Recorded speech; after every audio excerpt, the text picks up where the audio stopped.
ಈ ಕಾರ್ಯಕ್ರಮದ ಅಂತಿಮ ಪ್ರವಚನಕಾರರಾದಂತಹ ಫಜಿಲತು ಶೇಖ್ ಅಬ್ದುಲ್ ಖದೀರ್ ಉಮ್ರಿ ಹಫಿಜಹುಲ್ಲಾ ಇವರಿಗೆ ನಾನು ಆಹ್ವಾನಿಸುತ್ತೇನೆ. ಇನ್ನಮಲ್ ಮುಅ್ಮಿನೂನ ಇಖ್ವಾ ವಿಷಯದ ಕುರಿತು ಚರ್ಚಿಸಬೇಕೆಂದು ಕೇಳಿಕೊಳ್ಳುತ್ತೇನೆ.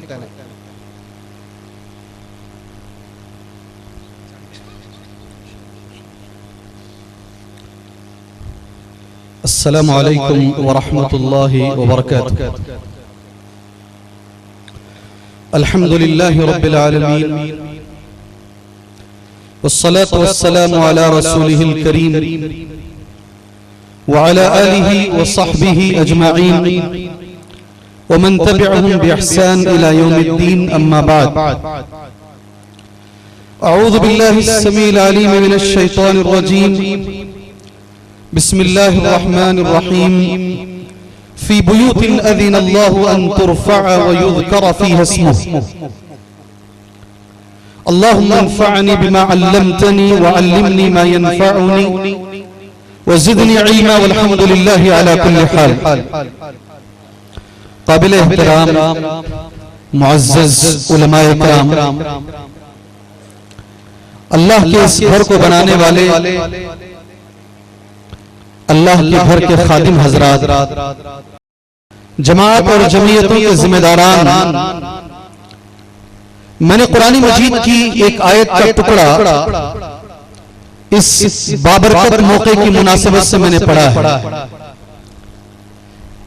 आयत का तर्जुमा उर्दू जबान में यह है, फी बुयूतिन, अल्लाह के घरों में, अज़िनल्लाह, अल्लाह ने हुक्म दिया है कि अल्लाह के घरों को बुलंद किया जाए, अन तुरफ़अ, अल्लाह के घरों को बुलंद किया जाए, व युज़करा फ़ीहा इस्मुहु, और अल्लाह के घरों में अल्लाह का जिक्र किया जाए। मुअज़्ज़िज़ दोस्तों, सबसे पहले इस मौके पर जिन भाइयों ने अल्लाह के इस घर के लिए खिदमत अंजाम दी है, हमारा हक बनता है कि हम पहले उनके लिए दुआ करें। उसके बाद इंशाअल्लाह आज का जो असल मौजू है उस पर 15-20 मिनट के अंदर अपनी बात को हम खत्म करें इंशाअल्लाह। सबसे पहले एक आदमी जिनका नाम के सैयद साहब है रहमहुल्लाह, अल्लाह इन पर रहम फरमाए। एक हमारी इस्लामी बहन जिनका नाम आमीना है, अल्लाह तबारक व तआला इन पर रहम फरमाए। हमारे एक और इस्लामी भाई जिनका नाम रफी अहमद है, अल्लाह तबारक व तआला इन पर भी रहम फरमाए। शुरू के दो आदमी के सैयद साहब, दिल में एक तमन्ना, एक तड़प, एक सोच, अल्लाह का एक घर बनाने की फिक्र लेकर अल्हम्दुलिल्लाह इस घर को उन्होंने शुरू किया। मगर इस घर के इख्तिताम पर आज के दिन वो हमारे सामने नहीं है। अल्लाह तबारक व तआला इसका अजर उन्हें अता फरमाए। आपको मेरी बात समझ में आ रही है? निम्गे नन माताಡ್ತಾ ಇರೋದು ಅರ್ಥ ಆಗ್ತಾ ಇದೆಯಾ? ಆಗ್ತಾ ಇದೆಯಾ? ಇಲ್ಲ ಕನ್ನಡದಲ್ಲಿ ಮಾತಾಡಬೇಕಾ? जी आपको ये उर्दू समझ में आ रही है? अल्लाह तबारक व तआला उन्हें इसका अजर अता फरमाए। अल्लाह इस भाई को इसका अजर अता फरमाए। सुभान अल्लाह। फ़आलुन लिमा युरीद, अल्लाह तबारक व तआला है। हमारे इरादे कुछ और होते हैं, अल्लाह का इरादा कुछ और होता है। जिसने आगाज किया आज वो हमारे बीच में नहीं है। अल्लाह तबारक व तआला इसका अजर, इसका सवाब अल्लाह उसे अता फरमाए। बहन आमीना, अल्लाह तबारक व तआला सुना है ये मियां बीवी के बीच में बहुत अच्छा रिश्ता था, दोनों मिलकर नेकी का काम किया करते थे। अल्लाह इन दोनों को मिलाकर जन्नत में रखे। कुरान मजीद की एक आयत करीमा है, सूरह तूर की आयत करीमा है, वल्लज़ीना आमनू वत्तबअहुम ज़ुर्रिय्यतुहुम बिईमान अलहक़ना बिहिम ज़ुर्रिय्यतहुम। अल्लाह तबारक व तआला का ये फरमान है, तर्जुमा उर्दू में ये है, जो ईमान लेकर के आए और उनके बच्चे भी ईमान लेकर के आए, वो भी मोमिन, इनके बच्चे भी मोमिन हैं। अल्लाह का ये वादा है। अल्लाह तबारक व तआला माँ बाप के साथ बच्चों को जन्नत में मिला के रखे।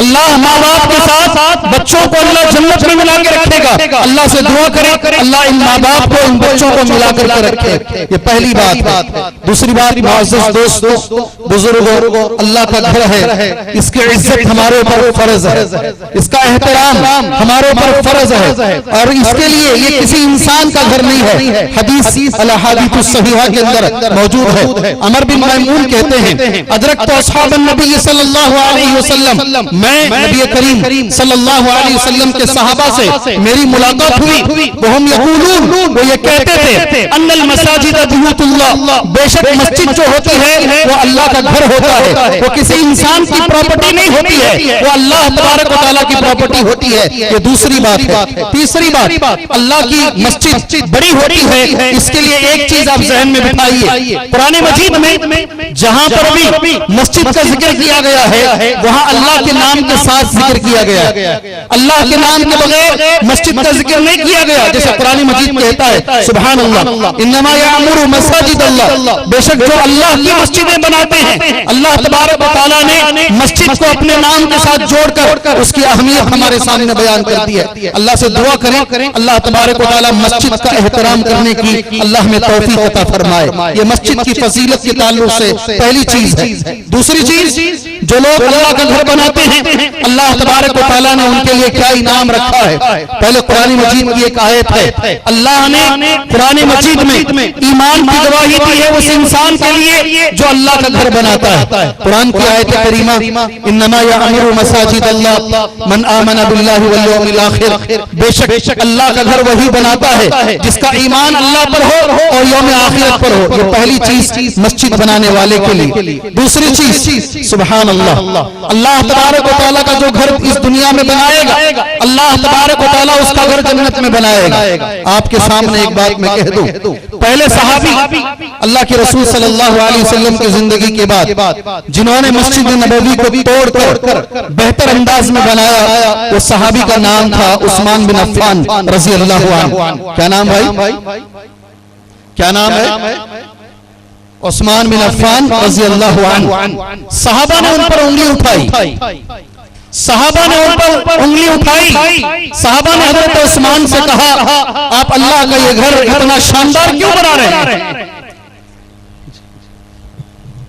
ಆತ್ಮೀಯ ಸಹೋದರರೇ, ಪ್ರತಿಯೊಬ್ಬರಿಗೂ ಊಟದ ವ್ಯವಸ್ಥೆ ಇದೆ, ಎಲ್ಲರೂ ಸಹ ಊಟವನ್ನು ಮಾಡಿಕೊಂಡು ಹೋಗಬೇಕೆಂದು ಕೇಳಿಕೊಳ್ಳುತ್ತೇನೆ। जी हाँ, मैं कह रहा था हज़रत उस्मान बिन अफ़्फ़ान रज़ी अल्लाहु अन्हु अल्लाह का घर बनाए और सबसे पहले सहाबी थे जिन्होंने सागवान की लकड़ी मस्जिद नबवी में इस्तेमाल किया, सागवान की लकड़ी मस्जिद नबवी में इस्तेमाल किया और बेहतर से बेहतरीन चीजें मस्जिद नबवी के अंदर डाली। सहाबा ने सवाल किया आप अल्लाह के इस घर को इतनी कीमती क्यों बना रहे हैं? अल्लाह के रसूल सल्लल्लाहु अलैहि वसल्लम ने तो मना फरमाया है। हजरत उस्मान का जो जवाब था आप सभी लोगों के लिए और मेरे लिए बड़ा अच्छा जवाब है। हजरत उस्मान ने कहा अल्लाह के रसूल ने फरमाया है सल्लल्लाहु अलैहि वसल्लम, अल्लाह का घर जो आदमी इस दुनिया में जैसा बनाएगा अल्लाह तबारक व तआला उसका घर जन्नत में वैसा बनाएगा। मैं चाहता हूं कि मैं अल्लाह का घर बेहतर से बेहतर बनाऊं ताकि अल्लाह मेरा घर जन्नत में बेहतर बनाए। समझ में आई भाई? मेरी बात समझ में आई भाई? हजरत उस्मान पहले आदमी है, पहले आदमी। दूसरी ये हदीस मैं सारे भाइयों के लिए बतौर तोहफा देता हूं। अल अहादीस अस्सहीहा 2720 पर 8 हदीस का नंबर है। अनस इब्न मालिक हदीस के रावी हैं। अल्लाह के रसूल ने फरमाया कल क़यामत के रोज अल्लाह ऐलान करेगा। कौन? अल्लाह ऐलान करेगा इन्नल्लाह ला युनादी यौमल क़ियामा, बेशक अल्लाह तबारक व तआला रोज़े क़ियामत ऐलान करेगा। क्या अल्लाह का ऐलान है? ऐना जीरानी, मेरे पड़ोसी कहाँ हैं? मेरे पड़ोसी कहाँ हैं? अल्लाह लोगों से पूछ रहा है मेरे पड़ोसी कहाँ हैं? 2 मरतबा अल्लाह पूछेगा ऐना जीरानी, मेरे पड़ोसी कहाँ हैं? फतक़ुलुल मलाइका, फरिश्ते कहेंगे रब्बना व मन यंबगी, ऐ हमारे परवरदिगार तेरा पड़ोसी कौन होगा? सुभान अल्लाह, तेरा पड़ोसी कौन होगा? अल्लाह का जवाब सुनिए फयक़ूलु उम्मारुल मसाजिद, फयक़ूलु उम्मारुल मसाजिद, मस्जिदों को बनाने वाले अल्लाह तबारक व तआला कहते हैं वो अल्लाह के पड़ोसी है। अल्लाहु अकबर। अल्लाह ताला ने जिन्हें ये तौफीक अता फरमाई है अल्लाह वो कबूलियत भी अता फरमाए। अल्लाह के सैयद अहमद साहब को अपना पड़ोसी बनाए। जी समझ में नहीं आ रहा है, कनेक्शन ही नहीं है तुम्हारे मेरे बीच में।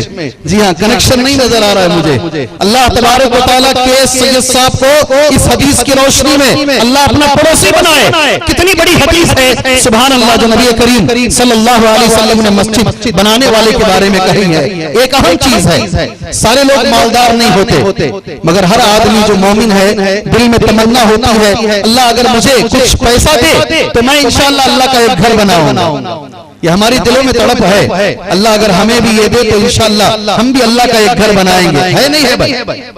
है नहीं है? हमारे सबके दिलों में है अल्हम्दुलिल्लाह। मैं आप सभी भाइयों के लिए इब्ने माजा की एक सही हदीस तुम्हारे सामने कहता हूं। मन बना मस्जिदन कमिथासी क़तात, कोई भी मुसलमान मस्जिद बनाए और मस्जिद आलीशान नहीं, एक परिंदे के घोंसले के बराबर बनाए। कैसे? परिंदे का जो घर होता है उतनी मस्जिद बनाए या उससे छोटी भी बनाए, उसके बदले भी अल्लाह जन्नत में घर बनाएगा। सुभान अल्लाह।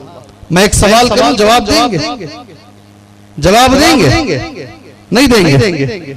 जवाब देंगे? परिंदे के घोंसले में कोई नमाज पढ़ सकता है? परिंदे के घर में कोई नमाज पढ़ सकता है? हदीस में नबी कहते परिंदे के घर के बराबर भी अगर कोई मस्जिद बनाता है उसके बदले में भी अल्लाह उसके लिए घर बनाएगा। मेरा सवाल आपसे है, परिंदे का जो घर होता है क्या उसमें कोई नमाज पढ़ सकता है? नहीं। फिर अल्लाह के रसूल ने ये हदीस क्यों बयान फरमाई? जी, मेरी ताकत एक मूठा सीमेंट देने की है, मैं उतना दूंगा इंशाअल्लाह। मेरी ताकत एक ईंट लेने की है, मैं एक ईंट दूंगा। एक आलो ब्लॉक देने की है, एक आलो ब्लॉक दूंगा। अगर वो भी मेरे अंदर ताकत नहीं है, एक दिन मैं खुद आकर मजदूर बनकर मस्जिद के लिए काम करूंगा। अल्लाह तबारक व तआला इसके बदले जन्नत में घर बनाए।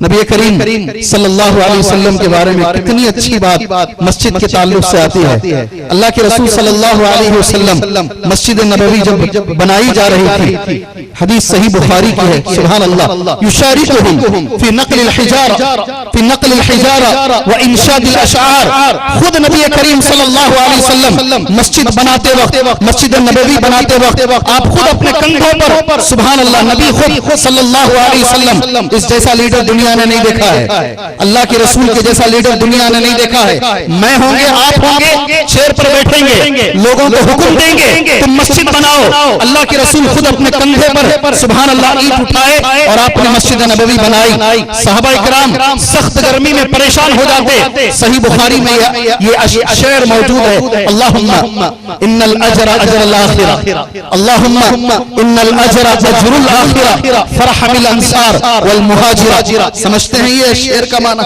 ये मेरे नबी ने कहा है, ये मेरे रसूल ने कहा है। अल्लाह ताला इस पर हमें अमल की तौफीक अता फरमाए। उर्दू माना सुन लीजिए, ऐ अल्लाह तबारक व तआला इन्नल अजरा अजरुल आखिरा, असल अजर जो मिलेगा वो आखिरत में मिलेगा, असल जो सवाब मिलेगा वो आखिरत में मिलेगा, इसके इस अमल का बदला आखिरत में मिलेगा। ऐ अल्लाह अंसार और मुहाजिर पर रहम फरमा। सुभान अल्लाह। ये शेर पढ़कर नबी ने मस्जिद को बनाया। मुअज़्ज़िज़ दोस्तों, मस्जिद तामीर हो गई है। एक सवाल जवाब इंशाअल्लाह तबारक व तआला 5-10 मिनट में अपनी बात मैं इंशाअल्लाह पाए तकमील को ले जाकर खत्म कर दूंगा इंशाअल्लाह। मेरी ख्वाहिश है मेरी नमाज अल्लाह के रसूल की नमाज की जैसी हो, है नहीं है? आपकी ख्वाहिश है नहीं है? मैं नमाज पढ़ूं तो मेरी नमाज नबी की तरह हो सल्लल्लाहु। मेरा रोजा इंशाअल्लाह रमजान में अल्लाह के रसूल के रोजे की तरह हो इंशाअल्लाह।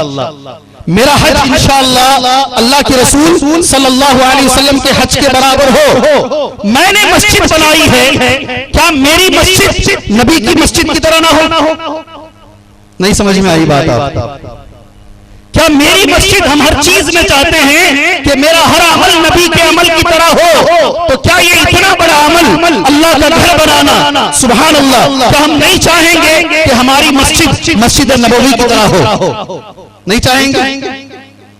No communication, there is lot of gap, बहुत बड़ा गैप आ रहा मेरे तुम्हारे बीच में। हम नहीं चाहेंगे कि अल्लाह का ये घर, सुभान अल्लाह, ये अल्लाह का घर, अल्लाह के रसूल ने जो घर बनाया था वैसा हो। हम चाहते हैं, अल्हम्दुलिल्लाह हम चाहते हैं, हम अल्लाह से दुआ करते हैं। अल्लाह तबारक व तआला, मस्जिद सिर्फ ईंटों का नाम नहीं है, स्ट्रक्चर का नाम नहीं है, आर्किटेक्ट की प्लानिंग का नाम नहीं है। ये आप बिल्डिंगों में बोलिए, आप इमारतों में बोलिए, बुर्ज खलीफा को बोलिए, ये अल्लाह का घर है। सुभान अल्लाह। नबी करीम सल्लल्लाहु अलैहि वसल्लम की मस्जिद, हाथ उठाते थे ऊपर छत मिल जाती थी, आप सजदा करते थे तो चीकड़ मिलता था, मगर वहां जिब्राइल भी आते थे। वहां जिब्राईल भी आते थे, वहां कुरान का नुज़ूल होता था। हमारी कोशिश ये होनी चाहिए मेरे भाइयों, हमारी मस्जिदें ऐसी हो जैसी नबी करीम सल्लल्लाहु अलैहि वसल्लम के जमाने में मस्जिद थी। और इतने करोड़ रुपए खर्च करके हम मस्जिदों को बनाते हैं, सिर्फ 5 वक्त की नमाज पढ़कर चले जाते हैं। क्या यही मस्जिद को बनाने का फायदा है? मेरा सवाल है, सारे हिंदुस्तान के अंदर मुस्लिम परस्परता से लेकर सारे मुसलमान आज कोशिश कर रहे हैं मस्जिदों का सही इस्तेमाल हो, मस्जिदों का सही इस्तेमाल हो। मैं अल्लाह से दुआ करता हूं, अल्लाह इस मस्जिद को सिर्फ मस्जिद नहीं बल्कि मरकज बनाए। दुआ तो बोलो जी, आमीन तो बोलो जी। कैसे मेरे भाई हैं भाई जी, अना फी वादिन व अंतुम फी वादिन आखर। मैं कुछ और बोल रहा हूं, किसी और दुनिया में मौजूद हैं। अल्लाह इस मस्जिद को अल्लाह दावत का मरकज बनाए, अल्लाह इस मस्जिद को तौहीद का मरकज बनाए, अल्लाह इस मस्जिद को गरीबों का मस्कन बनाए। हर गरीब यहाँ आए और अपना मसला इंशाअल्लाह हल करके लेकर के जाए। अल्लाह इस मस्जिद को मुसलमानों के बीच में इत्तिहाद और इत्तिफाक का मरकज बनाए। यहाँ हर मुसलमान आए, हर मुसलमान इस मस्जिद से इस्तिफादा करे। मस्जिद का काम क्या होता है? नमाज घर में भी पढ़ सकते हैं। 5 मरतबा जमाने का मकसद क्या है? ताकि मुसलमान मिलके रहें, मुसलमानों में यूनिटी रहे, मुसलमानों में इत्तिहाद रहे। जुमा में मिलने का मकसद क्या है? मुसलमान मिलके रहें। ईद में मिलने का मकसद क्या है? मुसलमान मिलके रहें। ये मस्जिद का बुनियादी मकसद है। मैं अल्लाह से भीख मांगता हूँ, सिर्फ ये मस्जिद आमीना नहीं, ये मरकज आमीना नहीं, हर मस्जिद को अल्लाह तबारक व तआला मरकज बनाए, तौहीद का मरकज बनाए, लोगों को मिलने का। सुभान अल्लाह। हमारे मुसलमानों के बीच में अल्लाह तबारक व तआला से मैं दुआ करता हूँ, अल्लाह हमारे खतीबों को, खुतबा देने वालों को इस बात की तौफीक दे कि वो ऐसे खुतबे दे जिससे मुसलमानों के बीच में इत्तिहाद पैदा हो जाए, मुसलमानों के बीच में इत्तिफाक पैदा हो जाए। और इस मस्जिद को अल्लाह ताला वो मिसाल बनाए, वो नमूना बनाए। मैं 1-2 हदीसें बोलकर अपनी बात इंशाअल्लाह तबारक व तआला मैं खत्म कर देता हूं। इत्तिहाद और इत्तिफाक वक्त की बड़ी अहम जरूरत है। अगर आज नहीं मिलेंगे कभी नहीं मिलेंगे, आज नहीं तो फिर कभी नहीं मिलेंगे। और इसका आगाज इंशाअल्लाह अल्लाह के घरों से होना चाहिए, अल्लाह के घरों से होना चाहिए। अल्लाह के रसूल सल्लल्लाहु अलैहि वसल्लम की हदीस है, मेरे दिल के बड़ी करीब है यह हदीस। अल्लाह के रसूल अबू दरदा रज़ियल्लाहु तआला अन्हु रावी हदीस है। क़ाला क़ाला रसूलुल्लाह सल्लल्लाहु अलैहि वसल्लम, अल्लाह के रसूल ने फरमाया, अला उख़बिरुकुम, क्या मैं तुम्हें बताऊं बिअफ़ज़ल मिन दरजति सियाम व सदका। एक सेकंड के लिए मैं खड़ता हूं। अल्लाह के रसूल सहाबा से पूछ रहे हैं, रोजे से बड़ा, सदके से बड़ा काम तुम्हें बताऊं? समझ में आई बात? अल्लाह के रसूल सवाल कर रहे हैं, अला उख़बिरुकुम, क्या मैं तुम्हें बताऊं बिअफ़ज़ल मिन दरजति सियाम व सदका। इतना बड़ा काम जो रोजे से भी बड़ा है, सदके से भी बड़ा है। क़ालू बला या रसूल अल्लाह। सहाबा ने कहा, अल्लाह के नबी जरूर बताइए। अमल करेंगे जी इंशाअल्लाह, अमल करेंगे इंशाअल्लाह। अल्लाह मुझे आप तौफीक अता फरमाए। अल्लाह के रसूल फरमाते हैं, अल इस्लाहु ज़ातिल बैन। क्या लफ्ज़ है? बोलिए मेरे साथ, बोलिए, अल इस्लाहु ज़ातिल बैन। लोगों के बीच में अगर लड़ाई हो गई है, लोगों को मिलाना, सुभान अल्लाह, उनके बीच की नफरत को दूर करना, लोगों के बीच दिलों में जो नफरत बैठी हुई है उसे हटाना, ये रोजे से बड़ा है, ये सदके से बड़ा है। अल्लाहु अकबर। अल्लाह के रसूल ने फरमाया, ये झूठ भी नहीं है। अगर आप झूठ बोल कर भी मिलाते हैं, इस झूठ पर भी तुम्हें सवाब है। सुभान अल्लाह। अल इस्लाहु ज़ातिल बैन। फिर अल्लाह के रसूल फरमाते हैं सल्लल्लाहु अलैहि वसल्लम, अगर लोग आपस में लड़ते रहें, आप नमाजी हैं, आप मुत्तकी हैं, आप मुतवल्ली हैं, आप परहेजगार हैं, रसूल का ये लफ्ज है और रसूल का लफ्ज गलत नहीं हो सकता। हो सकता है क्या भाई? हो सकता है क्या? मेरा गलत हो सकता है, तुम्हारा हो सकता है, अल्लाह के रसूल का लफ्ज गलत हो सकता है? नहीं हो सकता। रसूल ने जो लफ्ज कहा, अगर मुसलमानों, खासकर तौहीद पर चलने वालों, अगर आपस में तुम लड़ते रहोगे तो रसूल फरमाते हैं ये हालिका है। क्या लफ्ज है रसूल का? रसूल का लफ्ज क्या है? सल्लल्लाहु अलैहि वसल्लम। अल्लाह के रसूल हियल हालिका। क्या लफ्ज है? कम से कम हर मुसलमान इसे जहन में बिठाए। क्या लफ्ज है? नबी क्या फरमाते हैं? आपस में मुसलमान लड़ोगे तो ये हालिका है। ये हदीस का लफ्ज है। मुझे मालूम है आप में से अक्सर लोगों को ये लफ्ज समझ में नहीं आया है। इसी की तशरीह कर देंगे और अल्लाह से दुआ करके बात इंशाअल्लाह खत्म कर देंगे। बहुत बड़ा लफ्ज है, खुद नबी फरमाते हैं ला अक़ूलु तहलिक़ुश शार, ये मूंडने वाली चीज है। मूंडना समझते हैं? मैं ये नहीं कहता हूं कि इससे बाल मूंडे जाएंगे। क्या बोलते हैं बाल मूंडने को? क्या बोलते हैं कन्नड़ में बाल मूंडने को? ये नहीं बोलते जी बाल, ये अल्लाह के रसूल कहते हैं ये नहीं है। वलाकिन तहलिक़ुद्दीन, जैसे बाल सर के निकल जाएंगे सारा दीन खत्म हो जाएगा अगर मुसलमान आपस में लड़ता रहेगा। अल्लाहू अकबर, सुभान अल्लाह। तिरमिज़ी की सही हदीस है। अपने सारे इख्तिलाफात रहेंगे, इख्तिलाफात के बगैर कोई जिंदा नहीं रहा है। सहाबा से लेकर आज तक हैं, रहेंगे। इख्तिलाफात के बावजूद मिलकर चलना असल में कामयाबी यही है। एक दूसरे का एहतराम करना असल में कामयाबी यही है। और इन मस्जिदों से खास तौर से इत्तिहाद का पैगाम दुनिया को देना असल में कामयाबी यही है। अल्लाह से मैं दुआ करता हूँ अल्लाह तबारक व तआला हमें एक बनाए, अल्लाह तबारक व तआला हमें नेक बनाए, अल्लाह हमारे हर काम के अंदर अल्लाह तकवा पैदा फरमाए, अल्लाह इखलास पैदा फरमाए। मेरी आखिरी एक बात ज़हन में रखिए, कुरान मजीद पारा नंबर 10 10th पारा सूरह तौबा, दो मस्जिदों का जिक्र है। मस्जिद के सामने खड़े होकर मस्जिद का जिक्र कर रहा हूँ। 107 नंबर 107 108 109 ये आयत आप पढ़ के देखो। दो मस्जिदें हैं, कितनी? दो मस्जिदें हैं। एक मस्जिद के बारे में अल्लाह ने कहा है ये मस्जिद में आप नमाज मत पढ़ो। दूसरी मस्जिद के बारे में खुद अल्लाह ने कहा है आप जाके वहां नमाज पढ़ो। सुभान अल्लाह। दो मस्जिदें हैं। एक मस्जिद अल्लाह का लफ्ज है ला तकुम फीही अबदा, आप इस मस्जिद में कभी नमाज नहीं पढ़ना, अल्लाह के रसूल सल्लल्लाहु अलैहि वसल्लम। दूसरी मस्जिद, ये मस्जिद इंशाअल्लाह तबारक व तआला उस मस्जिद पर चलेगी इंशाअल्लाह। जो दूसरी मस्जिद है अल्लाह का लफ्ज है लमस्जिदुन उस्सिसा अला तक़वा मिन अव्वल यौमिन अहक़्क़ु अन तक़ूमा फीह, यकीनन वो मस्जिद जिसकी बुनियाद तक़वे पे रखी गई है पहले दिन से, वो ज्यादा हकदार है आप वहां जाके नमाज पढ़िए। एक ही मस्जिद है, याद रखो अल्लाह ने मस्जिद की भी तारीफ की और मुसल्लियों की भी तारीफ की। समझ में आई बात? ऐसी मस्जिद में नमाज पढ़ने का अल्लाह ने हुक्म दिया। सुभान अल्लाह। मस्जिद भी बनाई गई है अल्लाह के लिए और मुसल्लियों की भी अल्लाह ने तारीफ की। अल्लाह खुद कुरान में कहता है फीही रिजाल युहिब्बूना अन यततहहरू, उस मस्जिद में ऐसे मुसल्ली हैं जिनको तहारत बड़ी पसंद है। सुभान अल्लाह। अल्लाह तबारक व तआला इस मस्जिद को वो मस्जिद की तरह बनाए। अल्लाह से दुआ है अल्लाह तबारक व तआला जितने भी लोग इस मस्जिद के बनाने में जिस तरीके का भी ताउन और खिदमत उन्होंने किया है अल्लाह तबारक ताला वो खिदमत को कबूलियत का दर्जा अता फरमाए। एक बार और जो साहिब रहे हैं के सैयद साहिब और आमिना साहिबा, अल्लाह इन दोनों को जन्नतुल फिरदौस अता फरमाए। अल्लाह इन दोनों को जन्नतुल फिरदौस अता फरमाए। अल्लाह इन दोनों को जन्नतुल फिरदौस अता फरमाए। रफीक साहब जो बड़ी मेहनत उन्होंने की है उनका भी इंतकाल हो गया है, अल्लाह इनके भी गुनाहों को माफ फरमाए। सिर्फ ये 3 हजरात ने जिसने भी इस मस्जिद के बनाने में जिस तरीके का भी ताउन किया है अल्लाह तबारक व तआला उसके ताउन को कबूल फरमाए। अल्लाह तबारक व तआला हमें ऐसे अमल की तौफीक दे जिससे अल्लाह राजी हो, नबी के तरीके पर हो, उसमें इखलास शामिल हो। आमीन। सल्लल्लाहु अलैहि नबी करीम। अस्सलामु अलैकुम व रहमतुल्लाहि व बरकातहू।